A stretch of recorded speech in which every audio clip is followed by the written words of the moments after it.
Let's talk about the real deal for today. The Nigerian National League is getting our attention this morning because it's been happening, but when it's becoming so frequent, I mean, 2 games abandoned simply because players and fans, I don't know how to explain Crowd it. trouble. Crowd trouble. Is it crowd trouble or just maybe referees or the players? Where would the blame even go? But let's take a look. Okay, we've started seeing pictures. Okay, I mean, that's let's the way look to at go. result first. But this is the game between Remo Stars and Insurance. And we were trying to understand what happened here because the person who sent the video, actually talked about the fact that insurance players were being chased out. But then from the other party, we heard that insurance players were misbehaving when it was still goalless at 90th minute. But to put everything in perspective, there's many stories.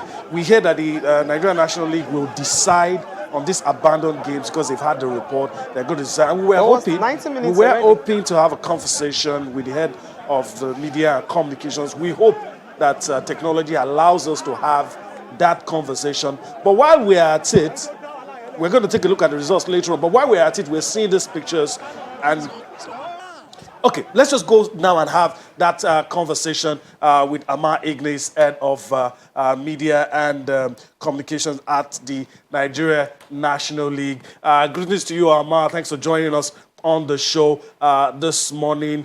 You've seen the picture, you've heard the news, and that's why you're on this morning. We don't want to point fingers and start blaming. What have you heard? And it's 2 in 1. What have you heard and what will be done in those 2 cases? Thank you very much, me and Cecil, and of course, Shola Federal Rogers. Allow me to call you that way. Well, it's sad. We have already seen the pictures, we've seen the videos, and of course, it's a sad commentary for the league, sad commentary for Nigerian football because it's disturbing. Like Cecil said, it's been 1 case too many. And this is one of the things we're preaching against. This has also given reason to why we want to have a summit for administrators and media managers of the game so that we can see how they'll begin to educate their supporters. Winning is not a do or die affair, whether you're playing home or whether you're playing away. And that is why we have always preached fair hearing.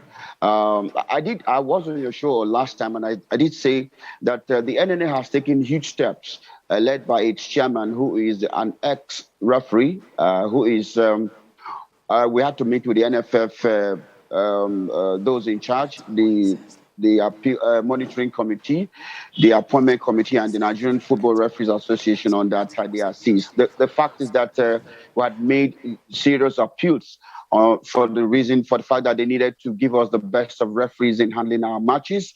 NNL has zero tolerance. We do not want anything that will bring our league into disrepute. And so if we're not getting it right at this point in the NNL, that means it will be difficult for our teams to play in the elite class, which is the Nigerian Professional Football League, the NPFL. What we are doing today is that, whatever report we have to dwell on has to be that sent by the match commissioner. Though we have seen the videos are viral, we have had calls. There were calls to the secretariat, calls to almost every member of the NNL to say, "Are you people following what is happening in Calabar?" Because there was also an incident at the UGS Stadium between Rovers of Calabar and visiting the Navy United. Have you also seen what is happening in Remo and other places that we have had reasons to say this is not the kind of league we have envisaged for? This is not the kind of league we are planning. And so this morning, there's a crucial meeting.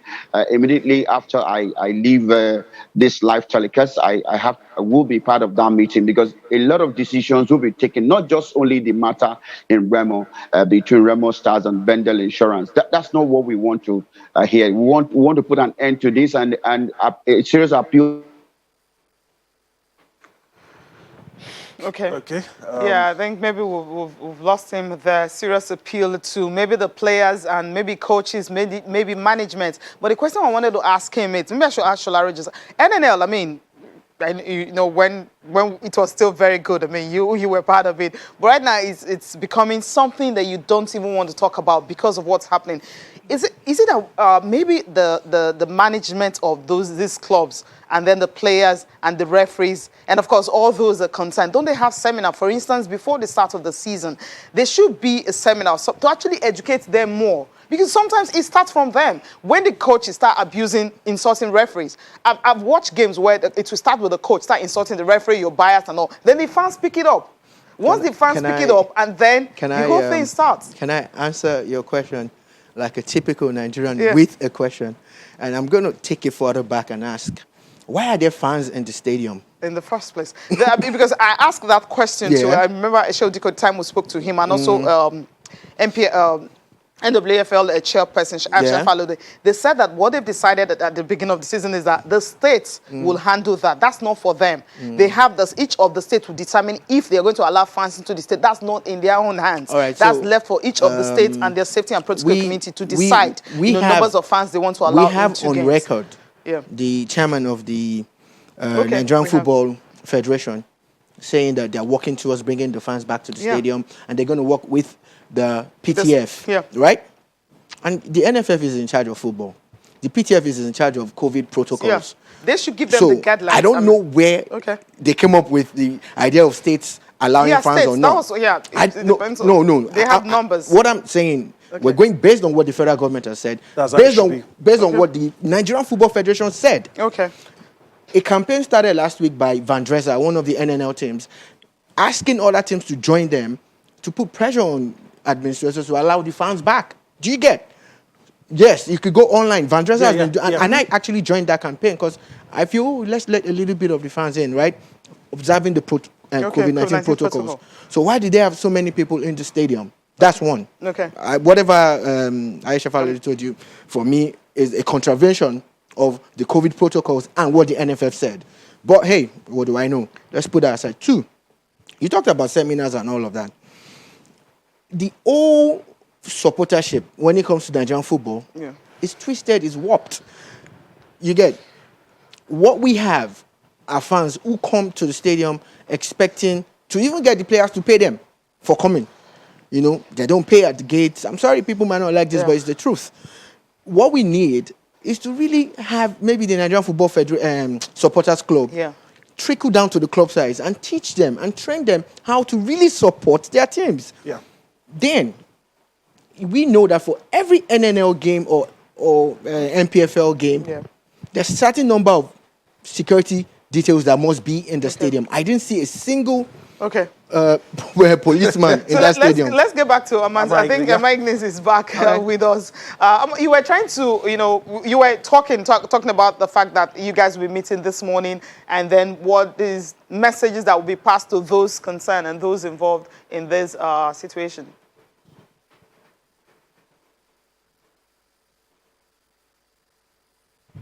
Okay, I think we can't really.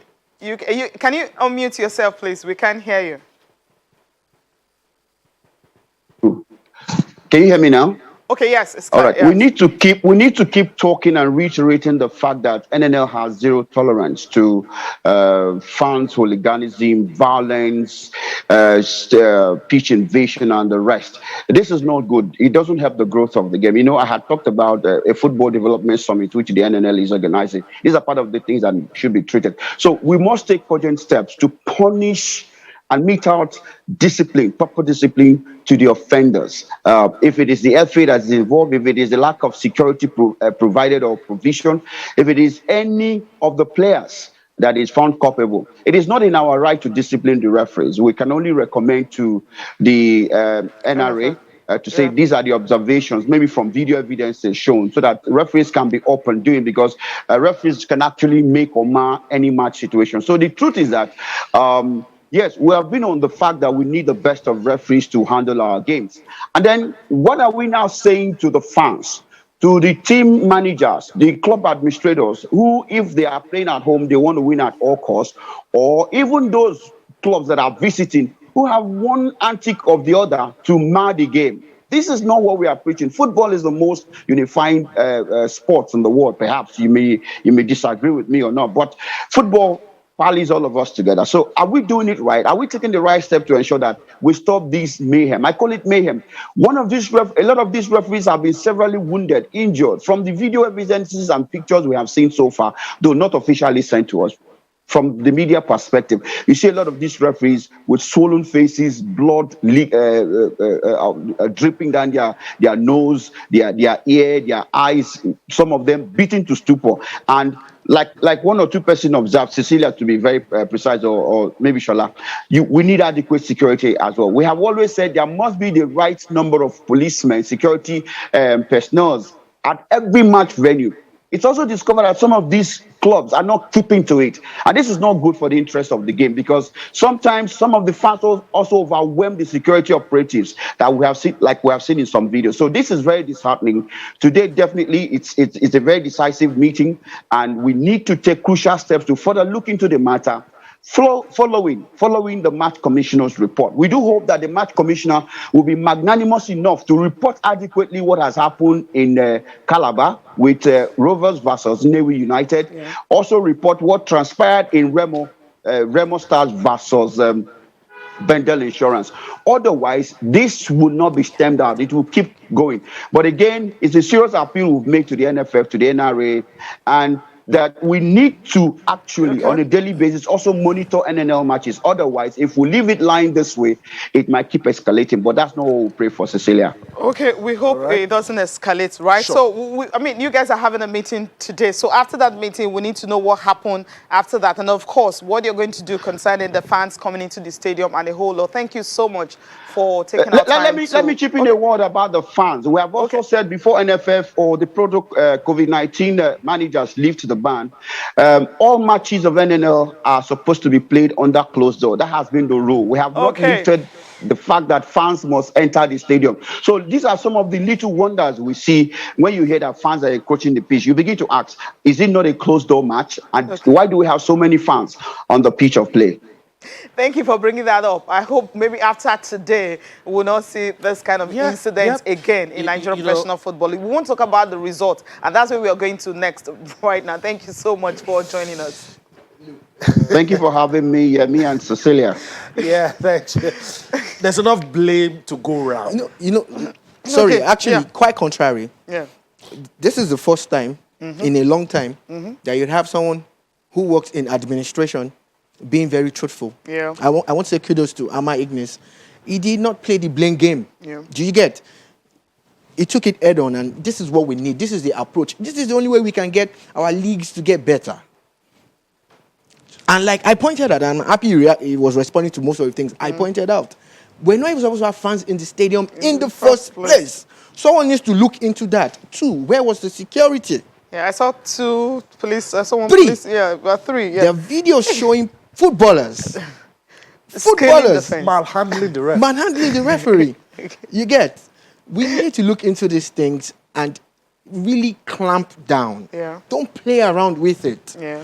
If this will mean us having only 10 serious teams in the NNL, then let's have 10. Talked about it before. If it's going to mean all 20 conforming, then let them conform. Do you get what I'm saying? For me, this is bad, and the NNL should not play around with the punishment. Decisive. Okay. The most decisive. And again, the referees, some of them are not covering themselves in glory, and they know why. And the NRA must clamp down on them too.